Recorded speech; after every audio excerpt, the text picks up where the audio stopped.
بسم الله الرحمن الرحيم الحمد لله رب العالمين والصلاة والسلام على أشرف الأنبياء والمرسلين سيدنا محمد وعلى آله وأصحابه أجمعين أما بعد.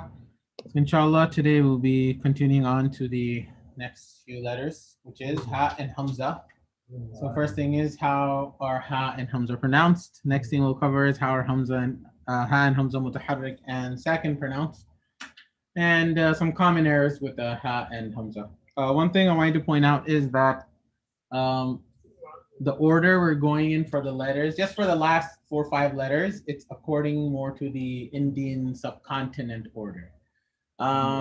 In some other Arabic books, you'll find that they start off with actually Hamza, Alif, Bata, Tha, Jim, Ha, Kha. That's how they start off. And in other books, you'll find that the letter after Noon, the letter Ha comes, then Wow, and then Ya. But the order we're following is more of the Indian subcontinent order for the Arabic, which means we did Noon, Wow, Ha, Hamza. Yeah, so we're following more of the Indian subcontinent order in case anyone may be wondering why are we going, what order are we going in. So anyway, and it's only for the last few letters anyway. So let's move forward, inshallah. And it's more convenient for us because Ha and Hamza are pretty much the same.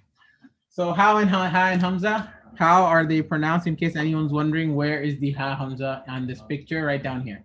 Yes. Right down here. It looks like a Wi-Fi signal. Right down here. So Ha and Hamza are both pronounced from the bottom of the throat. Right? They're both pronounced right from the bottom of the throat, which is known as Aqsa al-Halq, the bottom of the, or actually most, this literally means the most furthest place away from the throat, but as in it's the bottom of the throat. The difference between them, though, depends on the movement of our vocal cords. So our vocal cords are right there at the bottom, right down there, and they open and close accordingly. And depending on how they're moving, it tells us the difference between Ha and Hamza. And within Hamza, there are actually 2 differences depending on the vocal cord. So let's just quickly go through it. If there's a Hamza, remember when I say Hamza, I mean the U-E sound. If there's a Hamza that's sakin, then the vocal cords are actually, they close up. They completely close up. The vocal cords close up. For example, bitsa, bitsa. So the bit, so the vocal cords close up when you say a Hamza that's sakin. Next thing is if it's a Hamza is mutaharrik on the other hand, like a, u, e, what happens is your vocal cords start off closed and then they open up to say it. So it starts off closed, like it's like you'll feel it that So when you say u, e, it's like it's stuck in the beginning. That's because your vocal cords are closed and then they open up. So that's how a Hamza mutaharrik is pronounced. Ha, on the other hand, what happens is the vocal cords basically stay open the entire time, but they come close to each other. They come very close to each other, but they do not close fully. So that's what happens. So throughout Ha, there's no closure at all. It's open the entire time. With Hamza, if it's sakin, it's completely closed. And if it's mutaharrik, it's initially closed, but not afterwards. But with the Ha, it's open the entire time. There's no such thing as closing at all, but the vocal cords come very close to each other. So that's the difference between Hamza sakin, mutaharrik, and a Ha. So for example, you have Ha, Hu, He, Ihdinas. So that's the vocal cords remain open and they do not close. Inshallah, when we get to the errors, I'll explain what happens if you close them for Ha. So very close, very quickly. So these are pictures of your vocal cords. So if a Hamza is sakin, the vocal cords, like I mentioned, are completely closed, right? The vocal cords are closed. So for example, like I gave the example of bi-sa, bi-it, it. So that means the vocal cords are closed. Second example is for the Hamza mutaharrik. So what's happening is it was actually like this for Hamza mutaharrik. It was like this and then turns to that. So it starts off like this for Hamza mutaharrik when you have a, u, e. It starts off like this and then turns to that for Hamza mutaharrik. And for a Ha, it stays open. Right, so the entire time for Ha, the vocal cords just stay open. They don't close at all. Right? They get near each other, but they will not close. The entire time, hu, he, ooh, e. It gets close, but it won't close. It won't close. Inshallah, we'll go through the examples for these. So that's the difference between Hamza Sakin, Hamza Mutaharrik, and Ha. So they're all from the bottom of the throat, but you can see there are clear differences between all three of them. Sometimes it's okay. It's initially when you learn Tajweed, they tell you, oh, Hamza Ha from the bottom of the throat, but these are the more technical differences between the three of them. Actually, between the two of them. But Hamza Sakin and Mutaharrik have their own differences. So now let's go through the examples, inshallah. So when a Hamza is Mutaharrik, the vocal cords must make a separating motion, meaning they're closed and then they open, right? Like I mentioned before. So for example, a'udhu, a'udhu. The other example, urida, urida. Third example, ida, ida. So we have u, e. You should be able to feel it in the bottom of your throat. U, e. And you should be, once you get a hang of it, you can actually start off with your vocal cords closed and feel it. U, e. So that's how those three are supposed to be. We'll get to a mistake regarding this later, inshallah. When Hamza is Sakin, that's very straightforward. The vocal cords are just completely closed off. For example, kuluna, you, minuna. And then the example we did, sa.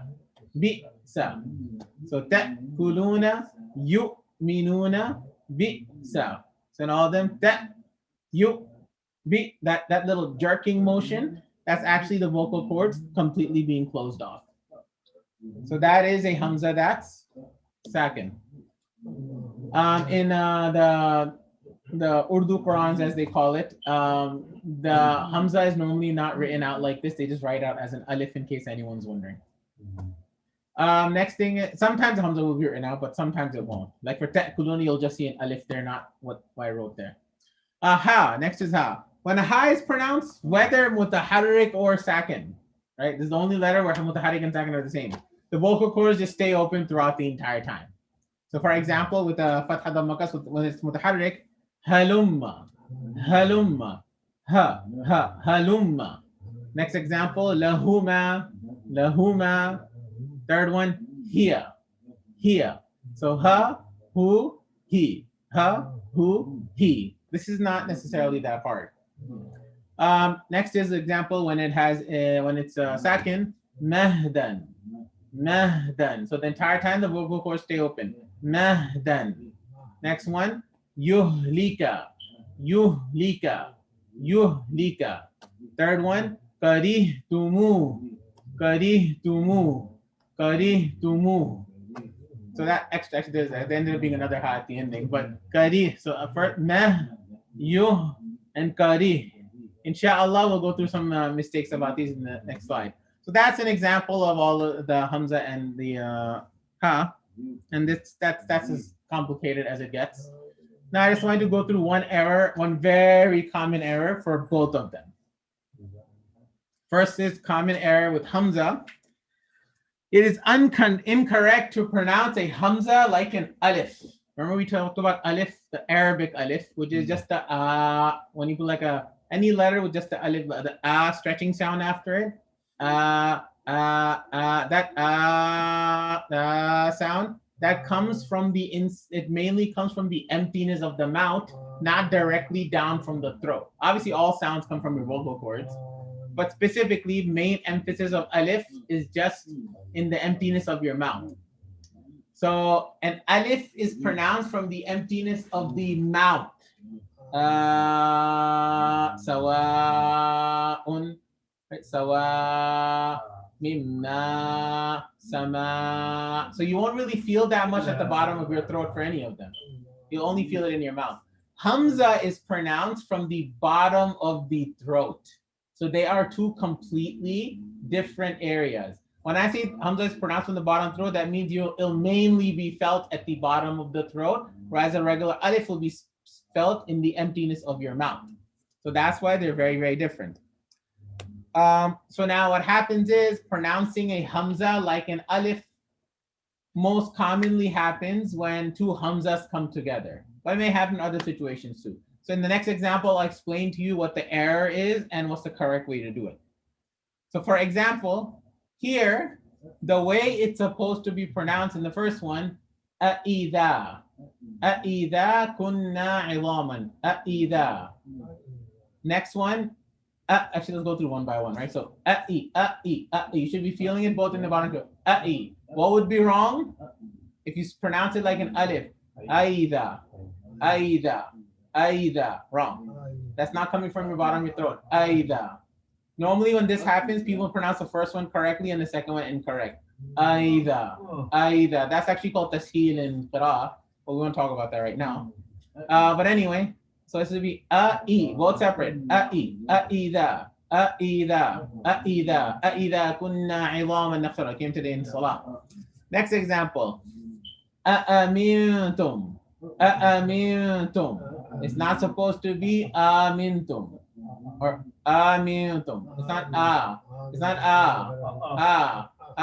or Or it's not even It's supposed to be bottom of your throat. Amintum. Third example, which is actually very common.